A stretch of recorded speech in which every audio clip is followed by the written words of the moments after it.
직무 수행을 정지당한 박근혜 대통령이 기자간담회를 열어 최순실 관련 의혹 전반을 부인하고 나섰습니다. 굉장히 마음이 많이 아프고 그래서 요즘은 뭐 미소 지을 일조차도 별로 없습니다. 사태의 핵심 당사자인 박 대통령이 언론 플레이에 나선 셈이 돼 적절성을 놓고는 논란이 예상됩니다. 예, 어제 박근혜 대통령이 갑작스럽게 청와대 출입 기자들을 불러 모았습니다. 탄핵이 의결된 뒤 23일간 칩거하던 대통령이 첫 공식 일정을 1월 1일 기자 미팅으로 잡은 거죠. 그 자리에서 각종 의혹들을 하나하나 거론하며 반론을 했는데요. 이 대통령 반론을 듣다 보면 대통령이 탄핵될 이유는 전혀 없고 모함과 오보와 몰이에 의해서 마녀 사냥됐다. 이렇게 읽힙니다. 자, 탄핵에 앞장서고 청문회에 참여한 야당 의원들 소감은 어떨지 더불어민주당 안민석 의원 연결을 해보죠. 안 의원님 안녕하세요. 네, 새해 복 많이 받으세요. 아유, 새해 복 많이 받으십시오. 기분 좋은 뉴스로 출발을 해야 되는데 또 이제 어떻게 하다 보니 이 뉴스가 첫 뉴스가 됐네요. 네. 어제 박 대통령의 청와대 발언 한마디로 총평을 하신다면? 비이성적인 조급함의 발로였다라고 봅니다. 왜냐하면 어제는 1월 1일 새해 첫날이었지 않습니까? 그랬죠. 조폭들도 싸우지 않는 그런 날이에요. 근데 지난해에는 대통령과 최순실 때문에 국민 화병으로 온 나라가 쑥대밭이 되지 않았습니까? 국민 화병, 그렇다면은 새해 첫날 국민들을 향해서 메시지 던진다고 하면 대통령이 득담과 반성을 해야 될 판인데 그러기는커녕 국민들을 더 우라가치미는 메시지를 아주 그것도 기습적으로 기자들 모아놓고 던졌고요. 내용적으로는 뭐 전체적으로 그럼 그거 아닙니까? 1000만 개의 촛불이 틀렸고 자기는 아무 잘못이 없다. 이거 아니겠습니까? 그렇게 되죠. 예, 그만큼 이성적이지 못했고 그리고 내용적으로 보면은 조급한 그런 심정의 발로였다. 자, 그럼 하나하나씩 뭐 대통령도 하나하나씩 거론을 하셨으니 우리도 하나하나씩 따져보죠. 먼저 세월호 7시간에 대한 언급입니다. 먼저 들어보시죠.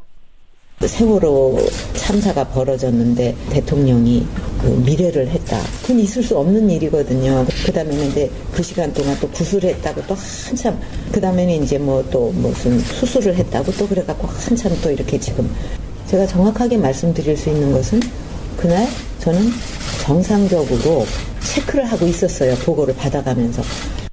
저는 정상적으로 보고를 받고 있었습니다. 체크를 하고 있었습니다.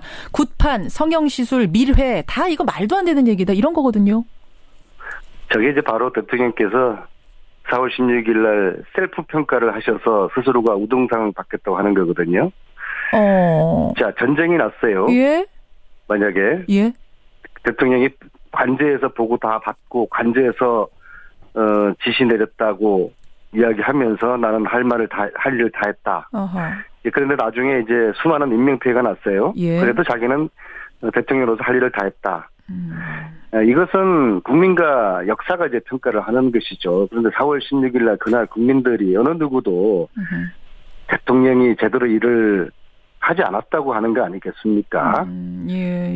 그리고 사실 어제는 그런 말씀하셔야 되는 것이죠. 정호성이가 이야기를 하지 않습니까? 그날 16일 오후에 간저에 함께 있었던 외부인이 있었다. 그런데 밝힐 수 없다라고 했으면 어제 대통령이 그 외부인이 누군지 밝혀주셔야 됐고 그리고 저희들 청문회에서 이 사실을 진실을 잘 알고 있을 거라고 보는 이영선 비서관, 그다음 이정 비서관과 추전추입니까? 누굽니까?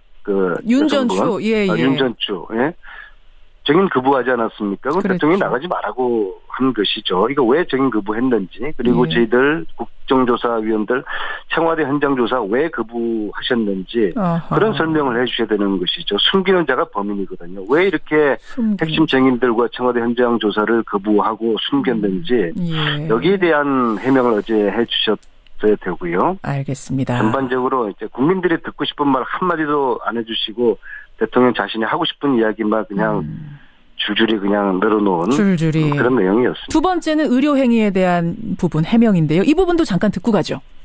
다 누구나 사적 영역이 있고 어느 나라에서 대통령이 어떤 병을 앓았는가 하는 거를 일일이 전부 리스트를 만들고 그걸 어떻게 치료했는가 그거를 전부 또 리스트를 만들고 그러느냐. 그러니까 피곤하면 영양주사 맞을 수 있는 거 아니냐. 좋다는 거 맞을 수 있지 않느냐. 사적 영역이란 게 있는데 이런 식으로 나오면 사적 공간이 하나도 없어진다 대통령은. 이런 거예요. 제가 국회의원으로서요. 예. 국회 본회의 열려 있고 일과 시간에 예. 뭐 보톡스 맞으러 다니고 무슨 주사 태반 주사 맞으러 다니고 그러면 이게 그러면 안 되는 거잖아요, 그죠? 예? 일과 시간에 하면은 안 되는 일들이 있는 거예요. 예. 대통령은 365일 중에서 100일 이상의 일정이 없었다는 거 아니겠습니까? 일개 국회의원들만 하더라도 365일 중에서 일정 없는 날이 거의 없거든요. 예. 근데 뭐 국민들이 뭐 그런 거 알려고 하냐고 하는 것, 그런 식으로 뭐 아주 국민들을 파파라치 취급하고 계신데 인식 자체가 잘못된 것이고요. 우리는 국민들, 대통령이 왜 공식적인 의료 지원 시스템을 제쳐두고 예. 최순실의 비선 진료에 의존했는지 그걸 국민들이 알고 싶어하는 것이고요. 그렇죠. 그 백 선생이라는 사람은 주사 아줌마 뭘 했는지 예. 그리고 특히 4월 15일 날 14년 4월 15일 날 얼굴은 멀쩡한데 4월 17일 날 얼굴에 주사구멍 자국이 있는 거 아닙니까? 그렇죠. 그게 왜 생겼는지 이런 해명을 국민들은 듣고 싶어하는 것이거든요. 예. 대통령 말처럼 대통령이 어떤 치료 약을 사용했고 이런 거 국민들 궁금하지 않아요. 그런데 단지 지금 제가 말씀드린 이런 부분에 대해서 궁금하기 때문에 대통령이 그런 부분에 대한 솔직한 해명을 해줘야 되는 것이죠. 저는 그것도 궁금해요. 대통령이 무슨 약을 썼는지도 궁금해요. 왜냐하면 네. 밤 9시 반에 부른 주사 아줌마는 뭐 일과 시간에 부른 건 아니지만 네. 이 사람은 불법 의료인 아닙니까? 대통령이 주사를 맞으려면 얼마든지 자신의 주치 통해서 자문이 통해서 맞을 수도 있었는데 왜 주사 아줌마, 왜 이른바 야매 아줌마를 불러서 맞았는가? 이거는 해명을 해주셔야 되는 거 아닌가? 이게 어떻게 사적인 공간입니까? 어떻게 사적인 영역입니까? 대통령의 건강이란 건 나라의 건강인데.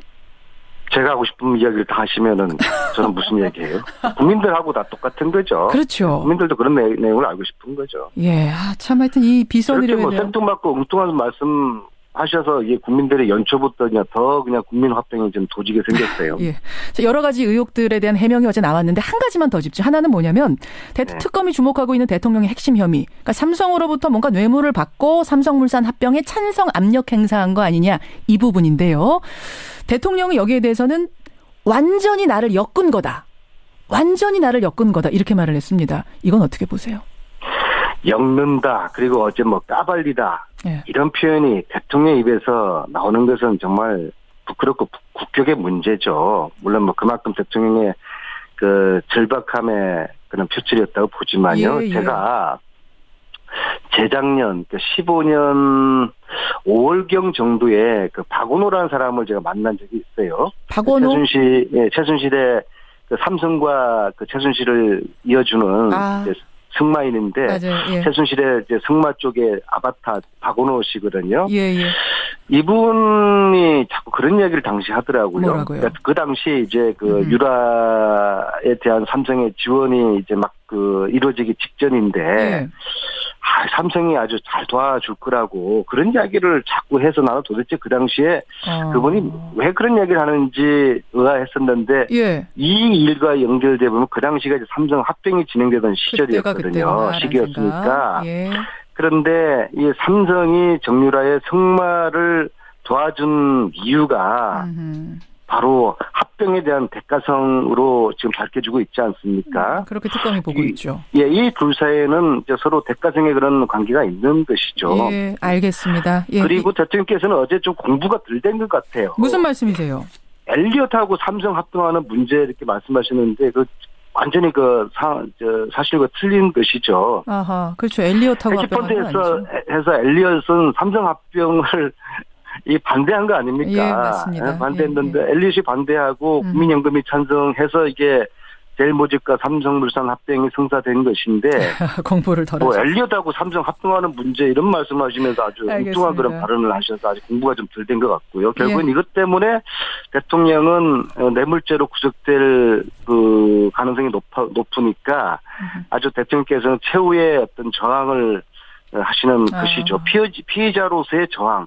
그렇게 저는 이걸 보아집니다. 그런데 당헌 논리도 없고 특검 수사에 대한 반박 또 굉장히 좀 빈곤했다고 봅니다. 알겠습니다. 이 안민석 의원 만나고 있는데요. 그나저나 안 의원님 지난번에 최순실 씨 만나러 구치소 다녀온 후에 제가 첫 인터뷰여서 안민석 의원하고 그때 나온 얘기 중에 뭐 좀 귀에 걸리는 얘기 없으셨어요? 지금 요 며칠 사이에 그 최태민의 이제 죽음과 관련해 가지고 뭐 이런저런 이야기가 나오지 않습니까? 그렇더라고요.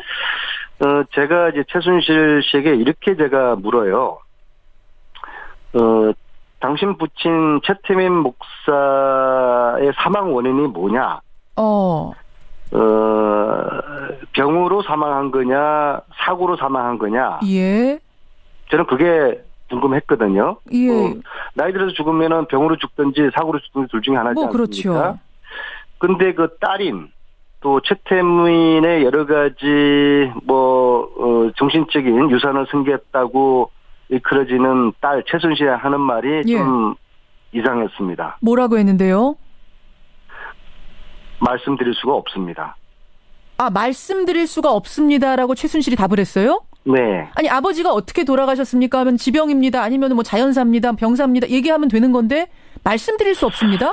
그래, 그게 참 이상했는데 그 최근에 뭐 여러 가지 독사스를 포함한 여러 가지 이야기 들리는 거 보니까 여기에 무슨 어떤 핵심적인 무슨 수수께끼가 있지 않는가. 그리고 이후에 그 순덕, 순천, 순실 세 사람의 재산 배분이라든지 등등 하는 이런 재산의 문제하고 재산의 문제와 최태민이의 죽음과의 무슨 연결고리가 있지 않는가. 그렇지 않고서야 딸이 자기 아버지가 왜 그 죽었는지 대해서도 남에게 이야기를 하지 못할 그렇죠. 그런 사정이 그러니까 지금 있다고 봐야 되는 것이죠. 자식들 간의 재산 문제가 불거져서 독살당한 거 아니냐는 독살설이 파다하게 퍼지고 있는데 최순실 씨의 그때 대답이 그래서 지금 석연치 않게 들린다 이 말씀이세요. 독살을 했다면 누가 했다는 겁니까? 자식 중에?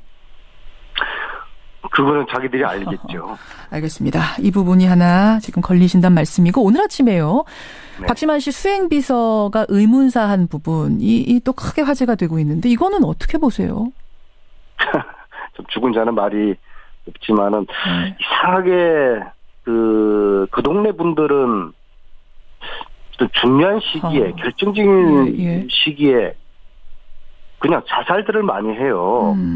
이거는 뭐 지금 자살도 아니라고 하고. 저는 오촌 살인 사건부터 이번에 비서의 자살까지 해서 쭉 1년에 어떤 그 연관된 그런 스토리라든지 그런 어떤 보이지 않는 손이 작동할 그런 가능성이 있다고 보거든요. 그래서 이 자체에 지난 시절 동안 타살됐거나 자살했던 박근혜 대통령과 관련된 또 최순실 일가 쪽에 관련된 최태민 쪽에 관련된 모든 사람들에 대한 죽음을 한 테이블에 놓고서 개연성이라든지 연관성들을 쭉 한번 특검이 보게 되면은 이 사건의 어떤 특검이 지금 수사하고 있는 이 일들의 본질을 파악을 해서 퍼즐 맞추는데 도움이 되지 그런 생각을 하고 있습니다. 여기까지 말씀 듣겠습니다. 안민석 의원님 고맙습니다. 네, 수고하세요.